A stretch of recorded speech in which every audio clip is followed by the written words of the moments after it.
Sahabat alam dan lingkungan, salam lestari, rahayu, rahayu, rahayu.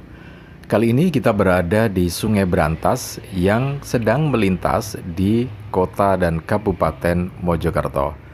Nah, sampai sekarang ini sahabat alam dan lingkungan, banyak sekali bangunan Belanda dan juga karya Belanda yang ada di sepanjang Sungai Brantas ini. Dan masyarakat melihatnya sebagai satu hal yang fenomenal dan juga sangat mengagumkan. Padahal kalau kita lihat secara esensial dan juga secara nominalnya, maka sebetulnya ini adalah penghancuran habitat sungai, biota sungai, dan juga ekosistem alam dan lingkungan di sekitar Sungai Brantas ini. Nah, bagaimana bisa seperti itu? Oke, jangan di skip ya, terus ikuti sampai selesai video ini. Dan untuk Anda yang baru saja bergabung, jangan lupa tekan tombol subscribe-nya terlebih dahulu, supaya kita lebih semangat lagi untuk menginformasikan hal-hal yang terkait dengan alam dan lingkungan sekitar. Jangan lupa juga tekan tombol loncengnya, supaya nanti kalau kita mengupdate informasi atau video, Anda akan mendapatkan informasi atau notifikasinya. Tekan tombol like, kemudian share video ini ke teman-teman Anda. Siapa tahu teman-teman Anda juga sedang membutuhkan informasi alam dan lingkungan semacam ini. Sahabat alam dan lingkungan, jadi ini adalah Sungai Brantas. Nah, berdasarkan beberapa catatan yang ada dan juga data-data arkeologi yang ada, seperti juga yang disampaikan oleh budayawan Mojokerto dan juga sejarawan, beliau mengatakan bahwa Sungai Brantas yang melintas di Mojokerto ini sebetulnya lebarnya tidak seperti sekarang ini. Ini hanya sekitar 900 sampai 1000 meter atau 1 kilo ya. Belum dipotong seperti ini. Beberapa pinggiran di sungai ini yang nampaknya kena uruk ya. Nah, ini sebetulnya lebarnya 3 km. Awalnya seperti itu. Sama dengan sungai-sungai yang ada di Sumatera, di Kalimantan saat ini. Jadi sangat lebar sekali. Nah, dalam sejarahnya, kenapa kemudian jadi sependek ini lebarnya? Nanti ya, saya akan ceritakan.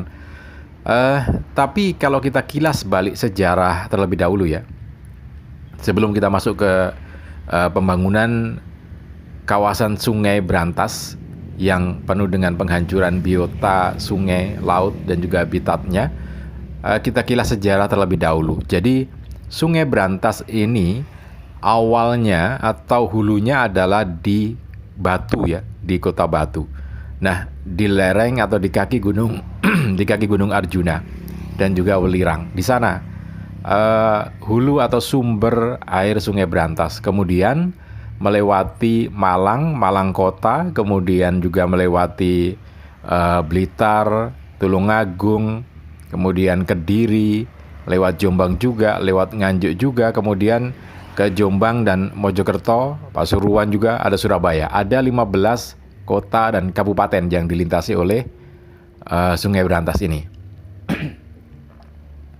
Nah, sejarahnya dulu di sepanjang Sungai Brantas ini memang memberikan kehidupan tersendiri.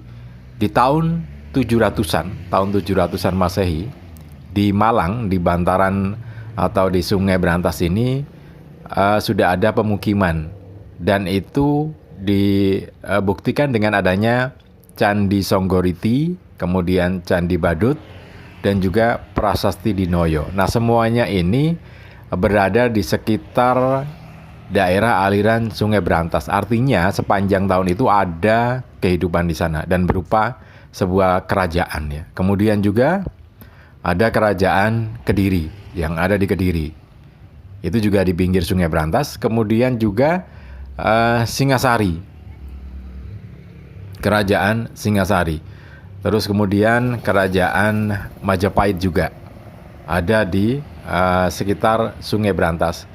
Dan juga kerajaan yang didirikan Empu Sindok yang ada di Watugaluh. Diperkirakan di sekitar Sungai Brantas yang ada di Jombang juga. Nah, ini sejarahnya semacam itu. Oke, singkat saja.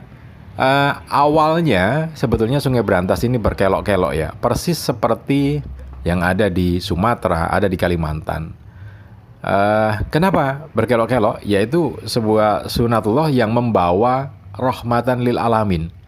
Jadi sungai itu alamiahnya memang berkelok-kelok, tidak lurus seperti yang ada sekarang ini dari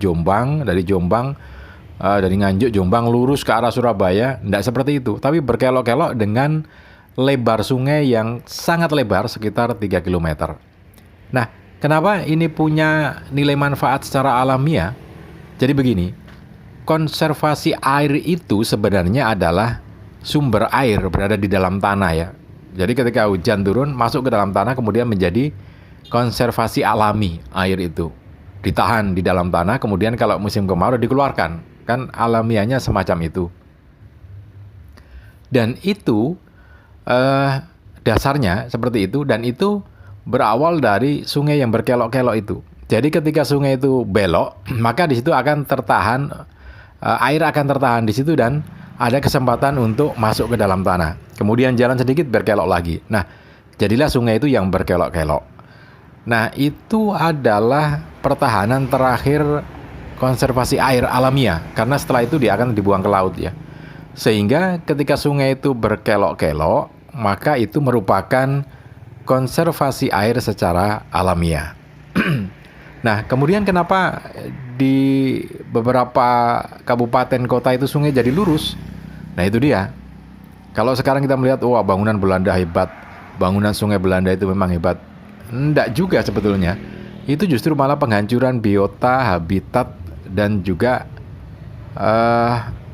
ekosistem sungai.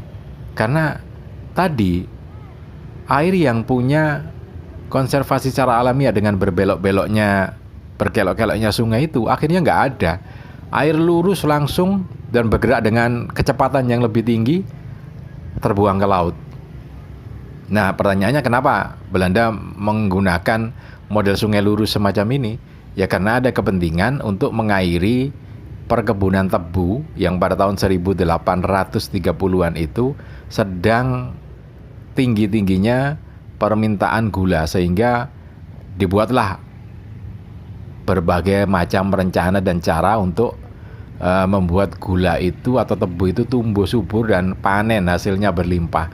Akhirnya karena sungai itu datar, bersamaan dengan dataran yang ada, tentu tidak menguntungkan untuk perkebunan tebu. Sehingga sungai itu dibuat lurus, disempitkan sungainya supaya air bisa lebih tinggi di atas permukaan tanah pada umumnya. Ada tanggulnya kan, jadi air lebih tinggi.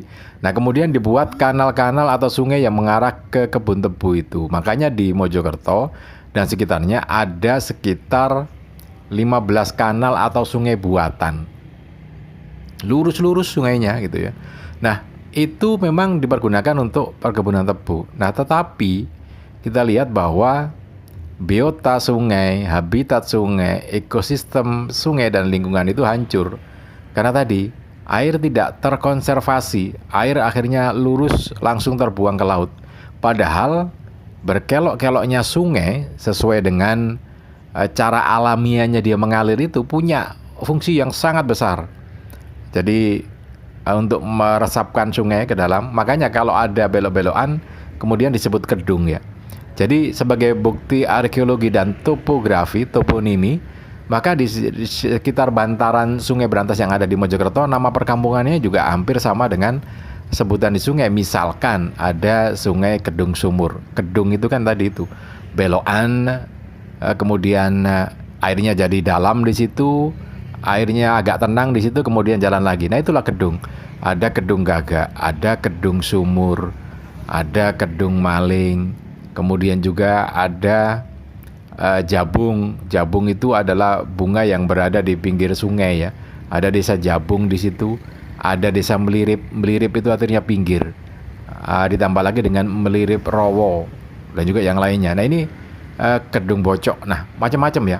Semuanya itu desa-desa itu ada di sepanjang bantaran sungai itu, sehingga kalau kita tarik rata antara permukaan air yang ada sekarang ini yang sudah ditanggul dengan desa-desa yang saya sebutkan tadi itu, level airnya hampir sama dengan dataran yang ada di desa-desa tadi itu. Jadi kalau tanggul itu jebol ya sudah, dia akan jadi sungai. Karena memang awalnya itu adalah sungai, kemudian jadi dataran karena ada tanggul. Seperti yang kita lihat ini ada tanggulnya. dan itu adalah pintu air buatan Belanda. Kelihatan megah memang, kuat juga. Nah, di sebelahnya sana ada ini apa? Di sebelah kiri ada sluice ya. Itu untuk apa? Membuat air supaya bisa perahu itu bisa pindah ya, meskipun ada bendungan semacam ini, perahu tetap bisa mengalir dengan seperti terusan Suez itu ya. Ada 2 pintu air di ujungnya. Itu untuk mengalirkan air supaya perahu bisa mendaki ke atas atau turun ke bawah, tidak melewati bendungan atau pintu air. Nah, itu beberapa catatan tentang bagaimana kondisi Sungai Brantas yang dulu, yang terkonservasi secara alamiah, akhirnya jadi masalah. Meskipun tadi alasannya adalah kapitalisme gitu ya. Oke, mudah-mudahan ini bisa menjadi kesadaran untuk kita semua, lebih sayang terhadap lingkungan sekitar, khususnya sungai ini ya. Salam, Rahayu, Rahayu. Salam lestari.